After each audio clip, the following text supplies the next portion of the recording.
সুপ্রিয় শিক্ষার্থী, আসসালামু আলাইকুম। আরিফস একাডেমির পক্ষ থেকে তোমাদেরকে জানাই শুভেচ্ছা। আশা করি তোমরা ভালো আছো এবং সুস্থ আছো।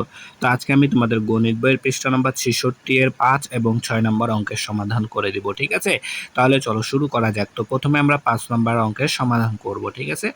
তাহলে দেখো বলছে হিসাব করে খালি ঘর পূরণ করি, ঠিক আছে? হিসাব করে খালি ঘর পূরণ করি। তো দেখো এখানে আছে 78 গুণ 9 ভাগ 13, ঠিক আছে? এখানে দেখো দুইটা প্রক্রিয়ার চিহ্ন এখানে আছে, গুণ এবং ভাগ, ঠিক আছে? দুইটা চিহ্ন আছে। তো কার কাজ আগে করব, ঠিক আছে? তো এই নিয়মটা কথাটা মনে রাখবা। সেটা হচ্ছে কি যে সব থেকে বামের দিকে, অর্থাৎ সহজ কথায় যাকে বলা হয় প্রথমে যে চিহ্নটা থাকবে তার কাজ আগে করব, ঠিক আছে?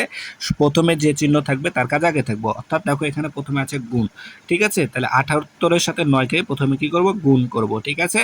তাহলে 78 সাথে প্রথমে যদি আমরা 9কে গুণ করি তাহলে দেখো 78 গুণন 9 হবে, তাই না? তাহলে 78কে যদি আমরা 9 দ্বারা গুণ করি তাহলে দেখো গুণ করো, তাহলে দেখো 8 নং 72, 72 2 হাতে থাকে 7, 7 নং 63, 63 এর সাথে 77, 702, ঠিক আছে? তাহলে আমরা এখানে সমান চিহ্ন দিয়ে 78 গুণ 9 এর জায়গায় লিখতে পারি 702, ঠিক আছে? 702। এরপর দেখো এখানে ভাগ চিহ্ন আছে, তাহলে ওখানে আমরা ভাগ দিয়ে দিব, 13 আছে 13 বসাই দেবো, ঠিক আছে? তাহলে এখন আমাদের বলছে কি যে 702 ভাগ 13, অর্থাৎ 713কে 702কে 13 দ্বারা ভাগ করতে হবে, তাই না? তাহলে 13 দ্বারা 702কে কি ভাগ করতে হবে। তাহলে দেখো এপারে দুইটা সংখ্যা, এপারেও দুইটা সংখ্যা নিতে হবে, তাই না? তাহলে 13, এখন আমরা কি করব, 13 ঘরের নামতা কত পর্যন্ত পড়তে হবে, 70 পর্যন্ত পড়তে হবে, তাই না? তাহলে দেখো 13কে যদি আমরা 5 দ্বারা গুণ করি, 3 5 15, 5 হাতে থাকে 1, 5 একে 5 আর একে 6, 65, ঠিক আছে? 65, তাহলে আমরা এটা নিতে পারবো। 5 দিয়ে নিলাম যে 65, ঠিক আছে? এখন যদি বিয়োগ করি তাহলে দেখো 10 তে 5 বদলে 5 হাতে থাকে 1, 1 দিয়ে দিলাম 6কে, 6 হলো 7, 7 7 বদলে 0। তাহলে এবার এই দুইটা এখানে নেমে যাবে, তাই না? তাহলে আমাদের এখন 13 ঘরের নামতা 52 পর্যন্ত, 4 13 52, 4 13 52, ঠিক আছে? তাহলে আমাদের এখানে আসলো কত, 54, ঠিক আছে? তাহলে আমরা 702কে 13 দ্বারা ভাগ করলে পাবো 54, ঠিক আছে? তাহলে এটাই হবে আমাদের ফাঁকা ঘরের উত্তর, ঠিক আছে? 54, ঠিক আছে? তারপরে দেখো 2 নাম্বার। তো দেখো আমি বলেছিলাম প্রথমে যে চিহ্ন থাকবে তার কাজ আগে করতে হবে। তো 2 নাম্বার দেখো এখানে আছে 1155 ভাগ 15, তাহলে প্রথমে 1155কে 15 দ্বারা ভাগ করতে হবে, তাই না? তাহলে দেখো ভাগ করি, তাহলে 1155কে 15 দ্বারা ভাগ করতে হবে, ঠিক আছে? তাহলে দেখো এপারে দুটো সংখ্যা, তাহলে এপারে দুটো সংখ্যা নিলে 11 হচ্ছে, তাহলে 15 তো 11 দ্বারা ভাগ, 15 দ্বারা 11 তো ভাগ যাবে না, তাই আরেকটা ঘর কি বাড়াই নেবো, তাহলে 115। তাহলে 15 ঘরের নামতা এখন আমাদেরকে পড়তে হবে কত পর্যন্ত, 115 পর্যন্ত, তাই না? তাহলে দেখো 15কে যদি আমি তোমার 7 দ্বারা গুণ করি, তাহলে দেখো 5 7 35, 5 হাতে থাকে 3, 7 একে 7, 7 একে 7 আর 3 10, 105, তাহলে আমরা এটা নিতে পারবো। তাহলে 7, তাহলে 105, ঠিক আছে? তাহলে 5 থেকে 5 বদলে 0, 1 থেকে 0 বদলে 1, আর 1 থেকে 1 বদলে 0, 0 দাম নাই। তাহলে এবার কি করব, আমরা এই 5টাকে আবার এখানে নামায় দিব, ঠিক আছে? তাহলে আবার 15কে যদি 7 দ্বারা গুণ করি তাহলে 105 চলে আসবে, তাহলে 0, তাহলে এখানে 77। তাহলে আমরা এই যে এতটুকুর বদলে লিখতে পারি কি 1155 ভাগ 15, এতটুকুর জায়গায় লিখতে পারি আমরা 77, ঠিক আছে? তাহলে এখানে আমরা লিখলাম 77, ঠিক আছে? এরপর দেখো এখানে গুণ চিহ্ন আছে, এই যে গুণ চিহ্ন আছে, গুণ দিলাম, তারপর 9 আছে 9 দিলাম। তাহলে এখন আমাদের কাজ কি, যে 77কে 9 দ্বারা গুণ করতে হবে, তাই না? 77কে 9 দ্বারা যদি গুণ করি তাহলে দেখো 77কে 9 দ্বারা গুণ, তাহলে 7 নং 63 3 হাতে থেকে 6, 7 নং 63, 63 6 69, ঠিক আছে? তার মানে 693, ঠিক আছে? 693, ঠিক আছে? তাহলে এটা হচ্ছে কি আমাদের অ্যান্সার, অর্থাৎ এই ফাঁকা ঘরে আমাদের বসবে 693, ঠিক আছে? এরপরে তাহলে আশা করি তোমরা এটা বুঝতে পারছো, হ্যাঁ? তাহলে এবার দেখো আমরা 3 নম্বরটা, 3 আর 4 নম্বরটা সমাধান করব। তো 3 নম্বরে আছে প্রথমে দেখো যে 282 ভাগ গুণ, সরি, এখানে দেখো প্রথমে আছে গুণ চিহ্ন, তাহলে 282কে প্রথমে কি 6 দ্বারা গুণ করতে হবে, তাই না? তাহলে 282কে যদি 6 দ্বারা আমরা গুণ করি তাহলে দেখো, তাহলে যদি গুণ করি 282 গুণ 6, তাই না? আচ্ছা 6 দুগুণ 12, 2 হাতে থাকে 1, 6 8 48, 49, 49 হাতে থাকে 4, 6 দুগুণ 12 4 16, ঠিক আছে, তাহলে 1692। তাহলে আমরা এখানে লিখতে পারি, এই যে এতটুকুর বদলে লিখতে পারি 1692। ভাগ চিহ্ন আছে, তাই এখানে ভাগ দেব কত, 18। ঠিক আছে, তাহলে 18 দ্বারা ভাগ করতে হবে এখন 1692-কে। তাহলে 1692-কে আমাদের 18 দ্বারা ভাগ করতে হবে। তাহলে দেখো এপারে দুইটা সংখ্যা নিলে 16কে ভাগ যাবেন, আর একটা ঘর কি বাড়ায় নিতে হবে, তাই না? তাহলে এখন যদি আমরা 18 ঘরের নামতা কত পর্যন্ত, 169 পর্যন্ত।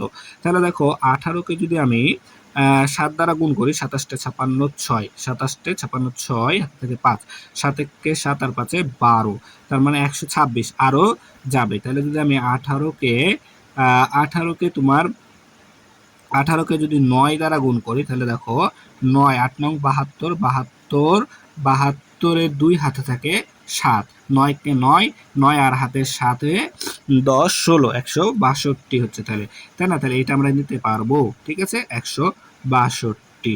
ঠিক আছে, তাহলে এখন যদি বিয়োগ করি, তাহলে দেখো 9 থেকে 2 বাদ দিলে 7, 6 থেকে 6 বাদ দিলে 0, 1 থেকে বাদ দিলে 0, 0 দাম নাই। ঠিক আছে, তাহলে এবার এই দুইটাকে আমরা নামাই দিলাম এখানে। তাহলে এখন 18 ঘরের নামতা আমাদেরকে পড়তে হবে কত পর্যন্ত, 72 পর্যন্ত। অর্থাৎ 18কে যদি দেখো 3, আচ্ছা 18কে যদি আমরা 3 দিয়ে গুণ করি, 3 আসে 24 4, আচ্ছা 3 দ্বারা যাবে না, ঠিক আছে, তাহলে 4 দ্বারা দিই, ঠিক আছে, 4 দ্বারা, 4 আসতে 32, 32 2, ঠিক আছে, 4 আসতে 32, 32 2 হাতে থাকে 3, 4 কে 4 আর 3 7, 72, তার মানে 4 18 72, ঠিক আছে, 0, তাহলে 94। ঠিক আছে, তাহলে আমরা যদি এখন 1692-কে 18 দ্বারা ভাগ করি, তাহলে কত পেলাম, 94। ঠিক আছে, অর্থাৎ এই ফাঁকা ঘরে আমাদের বসবে 94। ঠিক আছে, এরপর দেখো, তাহলে সেম ভাবে আমরা 4 নম্বরটা সমাধান করি। তাহলে দেখো 4 নম্বরে আবার আছে কি আমাদের, যে প্রথমে ভাগ চিহ্ন আছে, তাই না? তাহলে দেখো এখানে আছে 658 ভাগ 47, ঠিক আছে, 658 ভাগ 47 সমান 34। ঠিক আছে, তাহলে প্রথমে কি করতে হবে, ভাগ করতে হবে, কাকে, 658-কে 47 দ্বারা ভাগ করতে হবে। তাহলে যদি আমরা 47 দ্বারা 658কে ভাগ করি, তাহলে এপারে দুটো সংখ্যা এপারে দুটো সংখ্যা নিতে হবে, তাহলে একবার যাবে। ঠিক আছে, 47 থেকে 47 যদি বিয়োগ করি, তাহলে দেখো 5 থেকে 7, অর্থাৎ 15 থেকে 7 বাদে 8, হাতে থেকে 1, 1 দিলাম 4কে, 4 হলো 5, 6 থেকে 5 বাদে 1 18। ঠিক আছে, এখন তাহলে ভাগ যাবে, এবার যাবে না, তাহলে এই 8টাকে আমরা এখানে নামাই দেবো। ঠিক আছে, তাহলে এখন 47 ঘরের নামতা আমাদেরকে 188 পর্যন্ত পড়তে হবে। ঠিক আছে, তাহলে দেখো 47কে যদি আমরা 47কে দেখো যদি 4 দ্বারা গুণ করি, 4 7 4 7 28, 28-এর 8 হাতে থাকে 2, 4 7 28, 28-এর 8 হাতে থাকে 2, 4 4 16 2 18, তাহলে 188 4 আসলো 4। ঠিক আছে না, 4 47 188, তাহলে বিয়োগ করলে 0। আচ্ছা, তাহলে আমরা এখানে এই যে এতটুকুর কাজে পেলাম কত, 14। ঠিক আছে, আমরা এখানে লিখতে পারি যে 14। ঠিক আছে, 658 ভাগ 47-এর বদলে লিখতে পারি 14, তাই না? তাহলে 14 গুণ আছে, গুণ দিলাম 34। ঠিক আছে, 34 এখানে বসাই দিলাম। তাহলে এখন আমাদেরকে 14কে 34 দ্বারা গুণ করতে হবে। ঠিক আছে, তাহলে 14কে 34 দ্বারা যদি আমরা গুণ করি, তাহলে দেখো 14কে 34 দ্বারা গুণ করতে হবে। ঠিক আছে না, তাহলে দেখো 4 4 16 6, হাতে থাকে 1, 4কে 4কে 5। ঠিক আছে, একটা শূন্য নিব, একটা অঙ্কের কাছে একটা শূন্য নিলাম। এরপর 3 4 12 2, হাতে থেকে 1, 3 কে 3 থেকে 4। তাহলে যদি যোগ করি, তাহলে 6 5 আর 2 7 আর 4, তাহলে 476, তাই না, 476। তাহলে আমরা 14 গুণ 34-এর বদলে লিখতে পারি 476। তাহলে এটাই হচ্ছে কি অ্যান্সার, অর্থাৎ আমাদের এই ফাঁকা ঘরে বসবে 476। ঠিক আছে না? তাহলে এবার দেখো 6 নাম্বার বলছে ভাজক দেওয়া আছে কত, 23, ভাগফল 107 এবং ভাগশেষ 12 হলে ভাজ্য কত। ঠিক আছে, তো প্রথমে আমাদেরকে কি করতে হবে জানো, যেগুলো দেওয়া আছে সেগুলো প্রথমে আমাদেরকে তুলে নিতে হবে। সরি, ক্যামেরাটা একটু নড়ে গেল। ঠিক আছে, তো দেখো তাহলে প্রথমে যেগুলো দেওয়া আছে সেগুলো আমাদেরকে তুলে নিতে হবে। ঠিক আছে, তাহলে ভাজক, তো প্রথমে লিখবো যে দেওয়া আছে। ঠিক আছে, দেওয়া আছে ভাজক সমান সমান 23। ঠিক আছে, এরপর দেখো দেওয়া আছে ভাগফল দেওয়া আছে আমাদের সমান সমান 107, আর ভাগশেষও দেওয়া আছে, তাই না, ভাগশেষ সমান সমান হচ্ছে 12। ঠিক আছে, এখন লিখবো যে আমরা জানি। ঠিক আছে, এখানে আমাদেরকে একটা সূত্র মুখস্থ করতে হবে। ঠিক আছে, তাহলে লিখবো আমরা জানি ভাজ্য, তাই না, ভাজ্য চাইছে, তাহলে ভাজ্য সমান সমান ভাজক গুণ ভাগফল যোগ ভাগ শেষ, ঠিক আছে, ভাগ শেষ। তো তোমরা এই সূত্রটা দয়া করে মুখস্থ করে নেবা, ঠিক আছে। তো যদি এই সূত্রটা মুখস্থ করতে পারো তাহলে কিন্তু অঙ্কটা সমাধান করতে পারবা, ঠিক আছে। তাহলে ভাজ্য সমান সমান ভাজক গুণ ভাগফল যোগ ভাগ শেষ। তাহলে দেখো এখন আমাদের ভাজকের মান দেওয়া আছে 23, এখানে 23 বসালাম, গুণ চিহ্ন আছে গুণ দেব, ভাগফল আছে 107, তাহলে 107 দিলাম, যোগ ভাগ শেষ আছে 12, তো এখানে 12 দিলাম।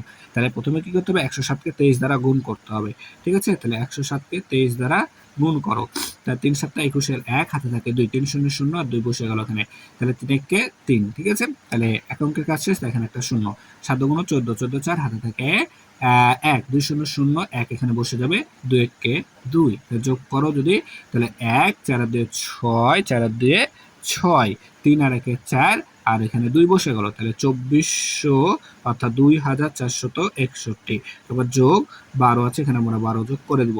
তাহলে এখন যদি আমরা যোগ করি তাহলে দেখো 2 আর 1 3, 1 আর 6 7, ঠিক আছে। তারপর 4 বসে যাবে, এখানে বসে যাবে 2, তাহলে 2473, এটা হচ্ছে আমাদের অ্যান্সার, ঠিক আছে। তাহলে এই সূত্রটা মুখস্থ করলে কিন্তু আমাদের অঙ্কটা হয়ে যাচ্ছে, তাই না। তাহলে আজকে এই পর্যন্তই। ভিডিওটি ভালো লাগলো অবশ্যই লাইক কমেন্ট শেয়ার করতে ভুলবে না, এবং পরবর্তী ভিডিও সবার আগে পেতে আমাদের চ্যানেলটি সাবস্ক্রাইব করে রাখো। আল্লাহ হাফেজ, আসসালামু আলাইকুম ওয়া রাহমাতুল্লাহ।